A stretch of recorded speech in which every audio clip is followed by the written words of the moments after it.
outskirts of Kedah, northwest Malaysia, stand 70-meter-tall ancient giants. Penadaan ni daripada sultan dengan sebab hak sultan.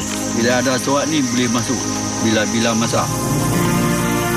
The Tualang tree hosts to millions of ferocious giant honeybees.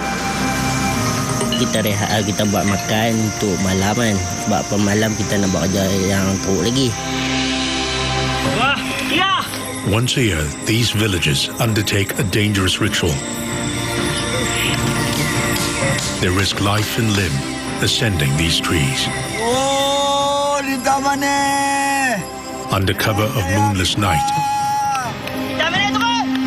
seeking a rare treasure, pure golden nectar. Oh, di mana? Dengan lemah. They are the honey hunters.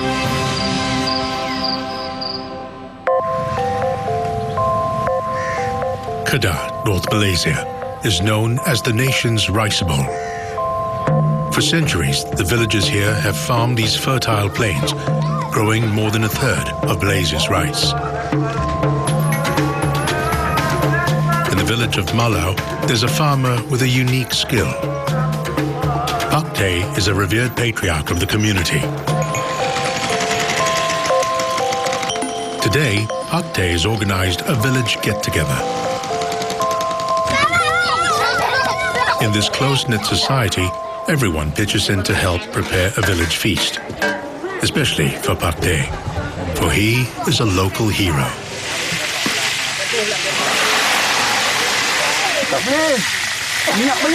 Three months in every year, he leaves the paddy fields behind and returns with a golden treat. Saya bila cukup masa bulan 12, hidup tak lena dah. Masa kalau dah benar dengan lebah, dia nak pergi ke lebah juga. Hati tu dia berasa ke sana. Sana kita pergi setahun sekali dalam masa 3 bulan. Tapi perolehan dia lebah lebih daripada benar. Pak Teh's rainforest honey is some of the most sought after in the country.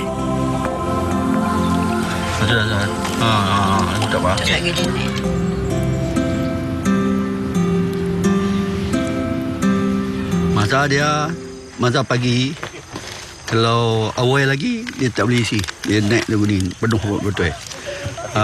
Botol ni kena jemuk kering, besok pukul 11-12 baru boleh isi botol. Ayak sikit pun tak boleh kena.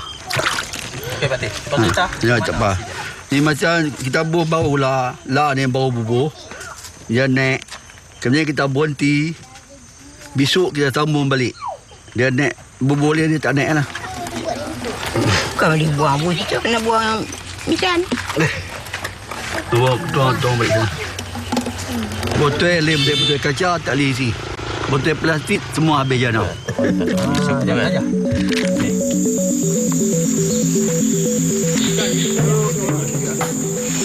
Harvesting rainforest honey is highly dangerous business. Honey hunters risk being fatally stung. Many have fallen from tall trees in their wild pursuit. And for all the risk, a comb may only yield a single bottle. This prized honey comes from the giant Asiatic honeybee, one of the world's largest species. A mature hive could be 2 meters wide and house 50,000 bees.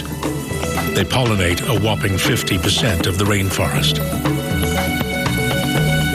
They're vital to the ecosystem.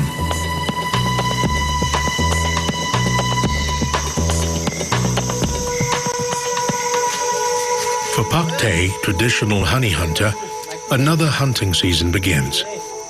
He's hiked this trail for 50 years.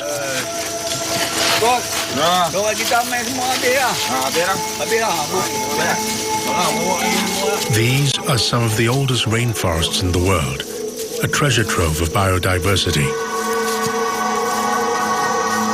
But Pak Teh and his crew are only interested in one thing: the tualang, or bee tree.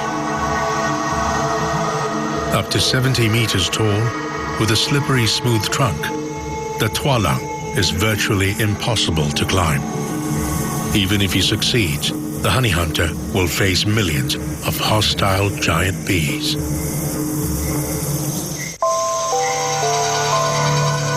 In the highland rainforests of Perdu Lake, northwest Malaysia, Pak Teh and his crew are on the hunt for honey. Saya mula tahun 64. Daripada Pak Teh lah. Pak Teh abang, cara-cara dia ni, saya pun cuba tengok sampai Kedah. Kebenaran ni daripada Sultan dengan sebab hak Sultan. Lebah ni hak Sultan. Dulu ambil kawasan sini tak boleh masuk. Kapiu. Kedah Komini Kedah. Bila ada surat ni boleh masuk.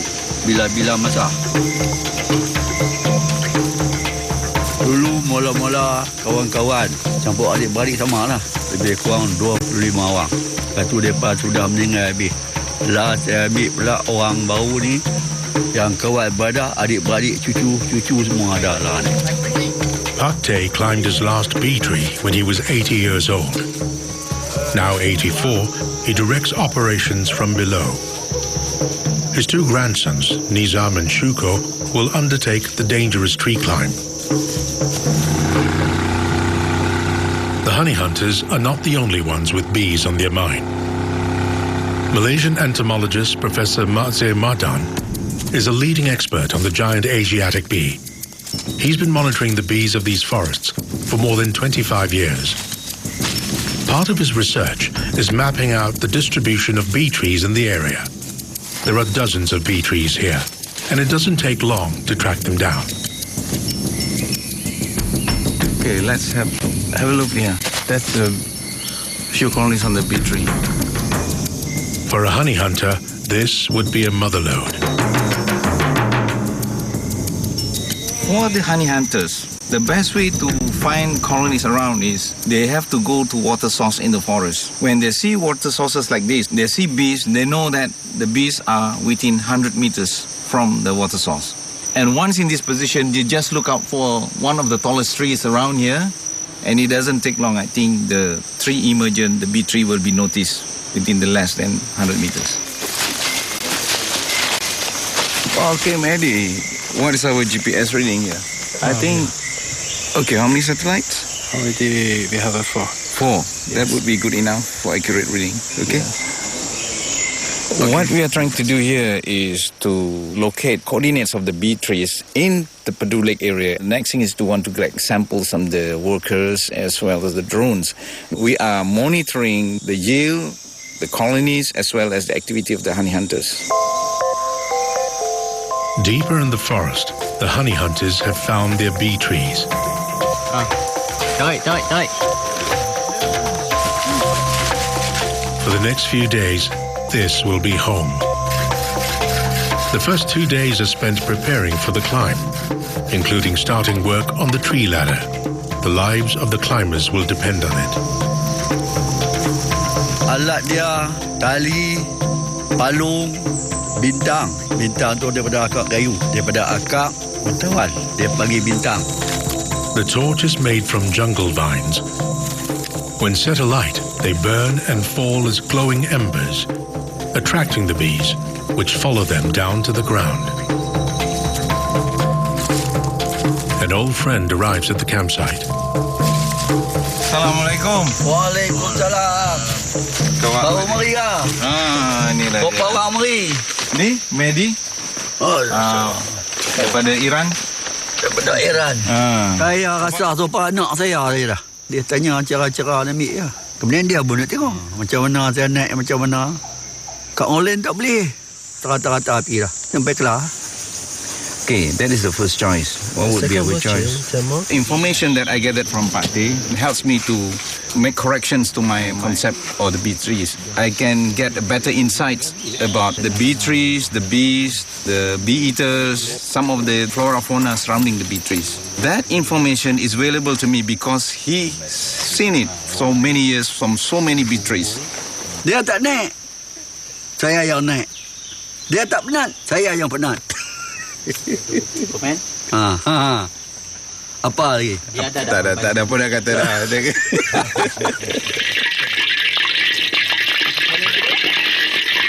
These honey hunters only harvest at night, when the giant honeybees are calmer and more docile. Kita main ni kita rehat, kita buat makan untuk malam kan. Sebab malam kita nak buat kerja yang teruk lagi.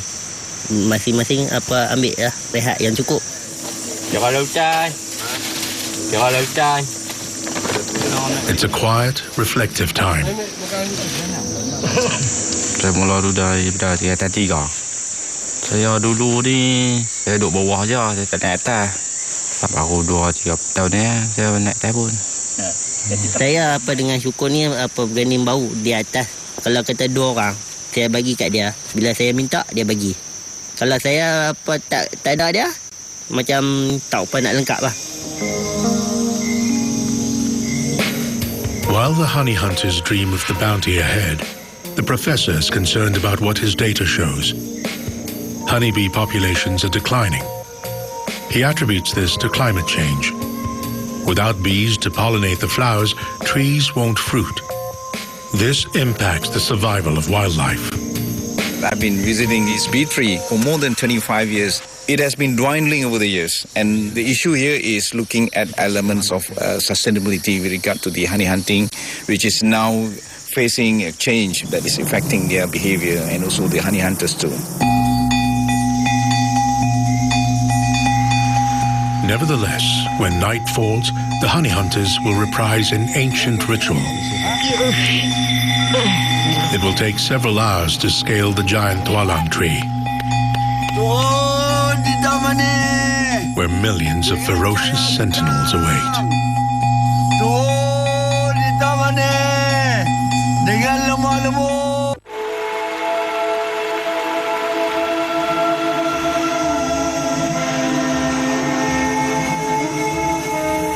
Night descends quickly in the highland rainforest of Kedah, Malaysia.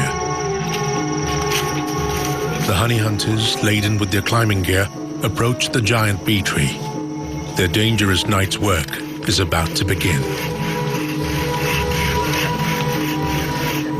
First, the spirits have to be appeased. For 25 years, Pak Teh has recited these words for a safe harvest. Yang kacau kan ni. Semua ada budak yang di bawah ni. Kelihatan. Yang tua-tua tak ada langsung. Semua ada budak belakang. Other team members complete the construction of the ladder. Dia mula latih saya ambil pada tahun 96. Pada waktu tu kita pun ketak lagi naik pokok tinggi. Tapi kita cuba juga untuk mewarisi apa yang dia dah buat. Dan dia dah berhenti berkhidmat mai sini. Dah 3 tahun saya dah ambil alih kat sini lah. After a short prayer, Pak Teh's grandsons Nizam and Shuko lift the first pole of the ladder. 1, 2, 3. The ladder must be patiently built, section by section, rung by rung, as they climb the tree. Malam ni pokok ni ada 60 sarang. Kalau kata tempat malam ni kita boleh buat turun dalam 10 ataupun 20. Bergantung pada waktu. Kalau kata bulan cerah kita turun awal lah. Kalau kata bulan kelam kita naik pada pukul 8, kita turun balik pada pukul 5.30 pagi. 70 meters above, the sentinels are buzzing.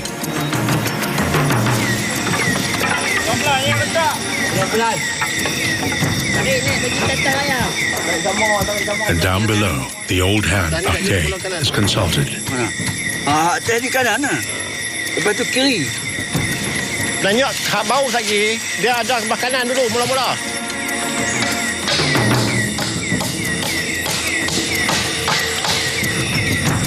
Building the ladder as they ascend is hard work for Nizam and Shuko.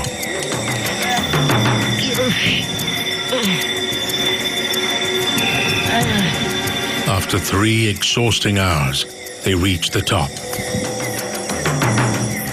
The vine torch bundle is lit before being hauled up to the 2 honey hunters.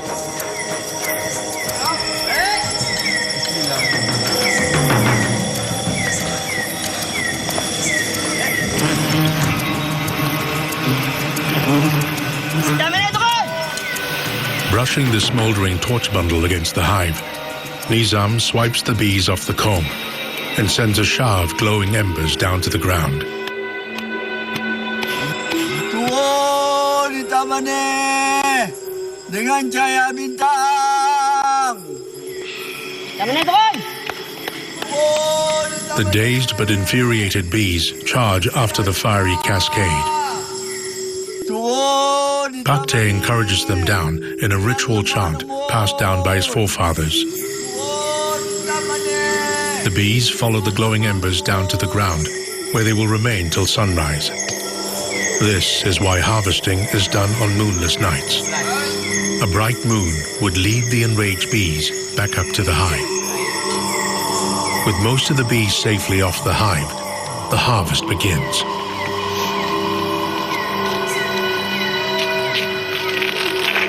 Using a traditional knife made from buffalo bone, Nizam cuts huge sections of the honey-laden comb.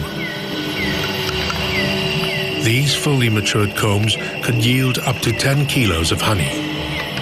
And on this moonless night, Nizam and Shuko will work till dawn, hoping to harvest at least 20 hives.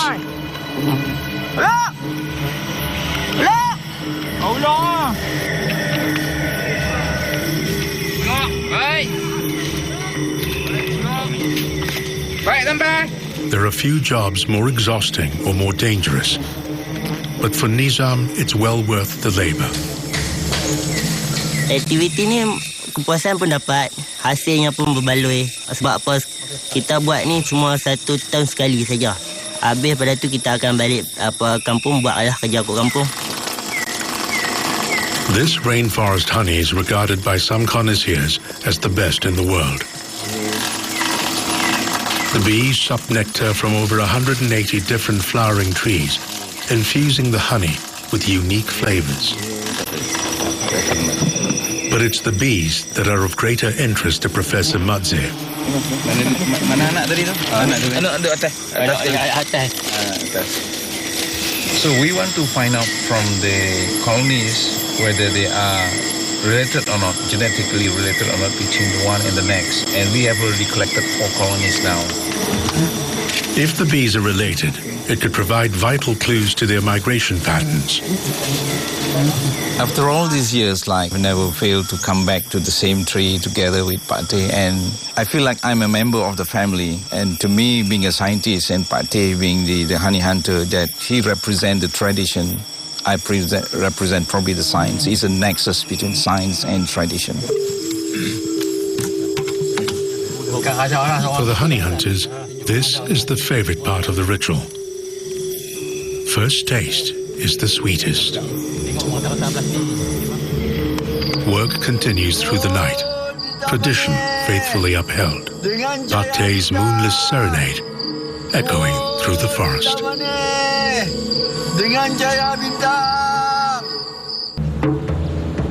In the lowland forests of eastern Malaysia, the monsoon rains have retreated. The flowering season begins. Right on cue, the giant Asiatic bees arrive. 103 here. 103. Mana Hanafi. And with them, Professor Mazir on his relentless quest, monitoring the colony numbers and analyzing changes. Down here, and this is where we are now. Today, he's with another group of honey hunters. Unlike Pak Teh, who has exclusive rights to his bee trees, with this group, it's a free-for-all. We can call it the group here the real honey hunters because they have to hunt for the colonies every day. The moment they find the colonies, they straight away harvest the colonies. In most cases, the colonies are harvested earlier than it should be. I would say the way they do it is not sustainable. Not sustainable in the sense that what they should have done is to let it ripe, fully sealed, and then they harvest, they can get more. But now they cannot afford to do that. If they wait, somebody else will take it up. So there is no system of ownership, unlike Kedah. The system in Kedah is that it has evolved over centuries. They have come to an understanding about system of ownership, and the ownership runs in the family. Through his research, Professor Matze hopes to influence long-term policy change. Change that will benefit the bees, protect the rainforests, and ensure a sustainable harvest for the honey hunters. Back at the verdant paddy plains of Kedah, Pak Teh has had another successful honey harvest. His rainforest honey and honey-based herbal preparations have sheltered him even when his crops have failed. But he believes that the golden gift from above should be shared. Kalau balik Malaysia semua saya panggil main makan buat nui. Bila kita pergi panggil orang, sebab kita pergi panggil lebah, nak habis setin dua pun makanlah. Tapi nak balik kena kata ya. This time around, it will be a double celebration. Today, his grandson and protege Nizam is getting married.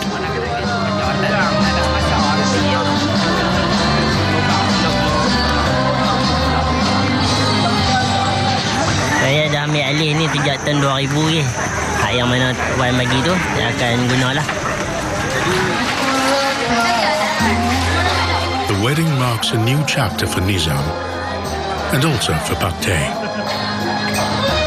Saya dah bomok lebih dah. Tak larat dah. Bagi ke dia semua cara dah. Ilmu pun, cara-cara kerja pun semua bagi ke dia semua. Dua beradik dia bah, cukup tu orang. Saya rasa terima kasih lah sebab apa Atuk bagi apa ni segala ilmu dia kat saya. Lepas tu saya rasa bangga dengan apa yang saya dah buat sekarang. Itu je. For generations, Pak Teh's family has tilled this land, their rice fields, helping feed the nation. But it's honey hunting that really thrills. Lebah ni dia tak boleh tinggal dah kita. Kita pun tak boleh tinggal dia dah. Kena ada sedia dah. Cukup masa dia kena pergi dah. Pak Teh may have taught his grandsons all he knows, but when the rainforest blooms again and the giant honeybees return, he'll be there, serenading the bees.